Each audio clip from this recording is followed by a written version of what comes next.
emrin të shtinë asë emrin. Po ka zënë sot në Bojan ose në një vend katune, 14 vjeçar fëmia është, ka një grop e madhe, është mushmu, i ka shku më notu, është pundos, edhe ka vdek 14 vjeçar. Se ka priti boja, 50 vjet, 60 vjet të marrë shpiritin Allah, po çfarë ka marrë? Të janë pralla, thash kur se thash, jep shejtani njerëzve me mendua edhe me i fola ata pralla, vetëm largo njerëzit për rrugës Allahu subhanahu wa taala. E nuk ka dyshim, domethënë, për këtë definicion e pokëtojnë se kanë një punë e rëndë. Andaj nuk ka dyshim se sinqeriteti kërkon luftë të vazhdueshme, të madhe, për të arritur krejtësisht, domethënë, sinqeritet. S'mundesh me thonë një, 2 ditë, 3 ditë, 4 ditë, 5 ditë lufton me vetën, thu, alhamdulillah, tash e bona mukhlis. Edhe tashmo, ago bona, ja. Kur së në arinë atë pushim për luftës me vetën për të qenë tërësisht i sinqert. Sepse kur e kam pyet Sehel ibn Abdullah et-Tustari, njëri prej ulemave ibadetçive të mëdhej të gjenatave të para, ka thonë cila gjë është më e vështirë për nefsin, për njeriu? Çka ka thonë? Ka thonë sinqeriteti. I kanë thonë pse be? Po ka thonë se sinqeriteti kur gjë si la njerit. Këtë Allah i dia jep. Andaj shumë e rëndë për nefsin, se si jetë kur gjë nefsit. As lavdata, as dynjoja, kur nisen, këtë për Allahun. Do të kjo është puna më e rëndë që mund të bëjë njeri, nefsi njerit. Se nuk i met ka kunisen dhe më thonë me i flas. Këtë Allah i t'i shkon. Pi lavdit, pi shpërblimeve. Me pa Allah pasaj ta pagun, si kur se tha shparzit, me shpërblim shumë të madhë që i sinqeritetin. Që punën e vogël ta bon gjigante të madhe. Kur dhe Sufjan Thauriu rahimahullahu ta'ala, dhe kjo është një alim i madh për ulemave të gjenatave të para, ka thonë, asgjën nuk ka qenë më e rëndë për mu, domethënë për veten, ai thotë, me shëru si sa niyeti im, sepse shpesh rrotullohej. Alim i madh i muslimanëve e ka pas gale niyetin e vet. Edhe ka pas punën më të rëndë që e ka luftu, që e ka shëru. Pse se shpesh rrotullohet. E bën një punë, masi ta bësh, bën shejtani thotë, a e bona mirë, a kanë me fol nëse që e kom bo mirë? Vjen shejtani. Shumë punë, se cili është dëshmitari kësa që thënë për vetë vetën e vetë. Si thotë Allahu Kur'an, bel insanu ala nafsihi basira, njeri mas mirë të një vetë vetën. Se cili e din për vetë vetën e vetë që këtë hal. E bën një punë të mirë, i vjen shejtani, thotë, a thu, e po në tjerë që e bën edhe? Ose, e bën e punë të mirë edhe e mshef. Ama ka qef me marrë vesh që ka bën një punë të mirë dhe ka mshef. Edhe pret, kush ka me, edhin, ka me vetë, qka ku ke e beprom, duke shi glasë, qka ki bo, ki spret me socialën, ave kështë të fo namaz. Edhin se e ka bo natën, u mënu me mshif, ama ka qef që ato me marrë vesh se ki e ka bo një ibadet mshef. Edhe kur e veti kush ka ne i lavde, më s'ki bo nësen, alo përsos ki fjallën, të të papa i gjatë natën fo namaz. Andaj kanë ka punë shumë e rëndë. Për këtë, shpiriti që urdhëron në të keqe, e marrë bisu, nefs e marrë bisu. Ja bën njerëzve sinqeritetin punë të rëndë, të urrejtur, gjë të pëlqyeshme. Se si thot Ibn Qayyim rahimahullahu ta'ala, ky lloj shpiriti, al-ammar, domosë shpiritet janë 3 lloje. Nefs e marrë bisu, edhe është nefs lawama, edhe nefs al-mutmain. Shpiriti që urdhon të keqe, shpiriti që më njëri keq i dop. Nefs al-lawama, shpiriti qortues si vazhdimisht qorton kur bëj gabim, edhe nefs al-mutmain, shpiriti i qetësuar, që është shpiriti i kajmakit muslimanëve. E ky lloj shpiritave na kena marrë një ders llojet e nefsit, edhe do më kush don me ditë detajisht rraftimve, ka mundësi me ndëgju atje. Po ky lloj i shpiritit, thotë Ibn Qayyimi, ja paraqet njeriu sinqeritetin në fotografinë më të keqe, më të urrejtur, më të papëlqyeshme, sepse sinqeriteti e nxjerr nga posti i mendjes pragmatike, domthonë sinqeriteti e nxjerr njerin për mendjes të interesit.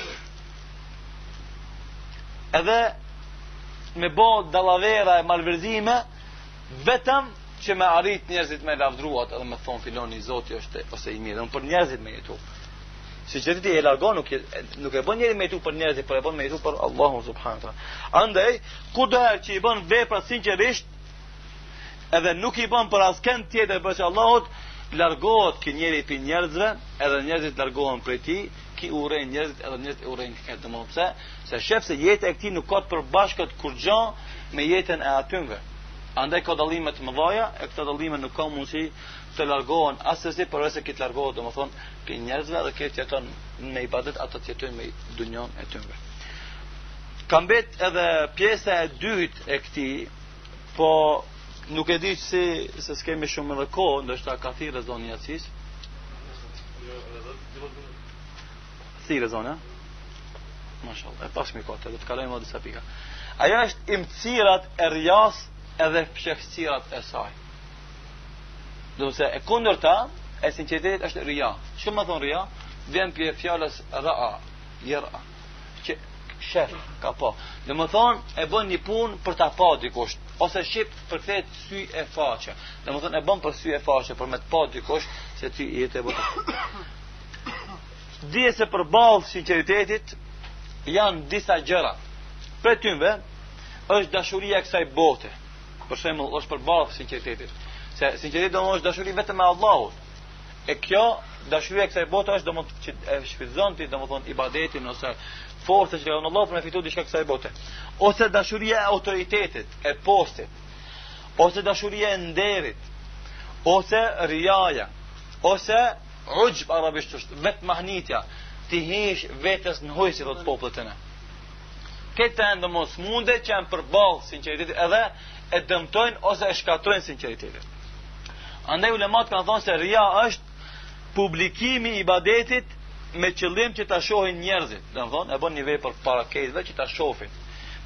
E ta falendrojnë këtë njeri për veprën që është e bën. Do të thonë, për qëllim që ka për qëllim zmadhimin, lavdrimin, pëlqimin e tij, do të thonë te ata që e shohin. Kur ta bëkin një vepër, e ka për qëllim që ta shohin njerëzit edhe ta thënë mashallah filani sa i mirë, ose a be filani burri i madh që këtë punë ka bën. Ai për çka niyet e ka bën se.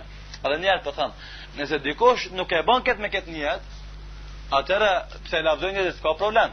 Ama nëse nis punën me këtë niyeti, ajo punë është nuk është më për Allah, është ria. Andaj ne do t'i përmendim disa momente nga fshehësirat e rias. 3 momente kryesore që na mi përmend vetëm shkurtimisht. Një moment ku del shesh riaja. Ndodh që njeriu e fsheh punën e tij edhe nuk gëzohet ku ta shef dikush se çka është të bëna ibadet. Mirë po, kur të takohet me njerëz, dëshiron që ata së pari ta përshëndesin. Dëshiron që ta nderojnë, ta lavdrojnë, t'ia kryejnë nevojat e tij, t'ia lëshojnë shit blerë, domethënë, t'ia japin malir, t'ia zgjerojnë vendin me gjys ku të vere. Edhe nëse ndokush nuk sillet kështu, këtij i metet hatri dhe i vjen rënd. A fshef? Kjo është një moment i fsheft i rias. Ti për një nuk e bën punën publike, ki bo fsheft. Edhe nëse dikush shef të fal namaz, e mshef ose e prish namazin, mos të bëhet çfarë. Ama pse ti bën këtë ibadet ki qef që nesër ditën njerëzit më thonë selam aleikum, pse se jeti takva, evlia. Me dve sikë hallet i pari. Kur vish kur më thonë e sunju se ti je më i miri pi neve. Kur shkosh me vlet çka më thonë që për ti mari se ti je hoxh shembull. Nëse ki qef që shtu ti mos jell njerëzit për shkak ibadeteve tuja, kjo është ria. Pse? Pse ti dush me prit Allahi mos jell çashtu me ty, jo njerëzit. Pse atë vepra që bëj për Allah, jo për njerëzit. Andaj s'është më nësi njerëzit as jellën me ti çashtu ajo. Nëse jeti ta mamallon, çfarë kena thonë në për përdesa? Problemi ku është? Te raporti jon me Allahin xhalesha. Nuk është problemi jon te raporti jon me njerëzit. Shiko se, sikur të ka thonë Lemot, shiko se çfarë pozitë ke te Allahu, të dish çfarë shiko se çfarë pozitë ka Allahu te ty, që ta dish se çfarë pozitë je ti te Allahu. Nëse ti e madhron Allahun totalisht, e adhuron totalisht, je sinqert komplet, atëherë Allahu nuk haron. Ka më çpërblyer, patjetër. Do kjo është një moment i riasë fshehun. 2. Ta bën sinqeritetin mjet e jo qëllim. Domethënë e bën sinqeritetin e bën ti për Allah një vepër, po, ama jo për Allah krejt, po që për shembull Allah i më dhon fëmija në dunjë, pastaj më dhon, domethënë mençuri, më dhon dituri e kështu me radhë. Që kjo është afton dersi i sotëm, e lutim Allahun subhanahu wa taala që muslimanëve të mundshëm të kuptojnë dinën e tyre, të kuptojnë kurthet e armiqve të tyre, ti mbrohen pastaj nga kozat e tyre, tu mundson jetë e lumtur në dynja edhe inshallah taala jetë e gëzuar në ahiret. Allahumma salli wa sallim wa barik ala sayyidina wa nabiyina Muhammad wa akhiru da'wana alhamdulillahi rabbil alamin. Sekondë kush të pyet rreth kësaj ose jashtë kësaj, urdhoni.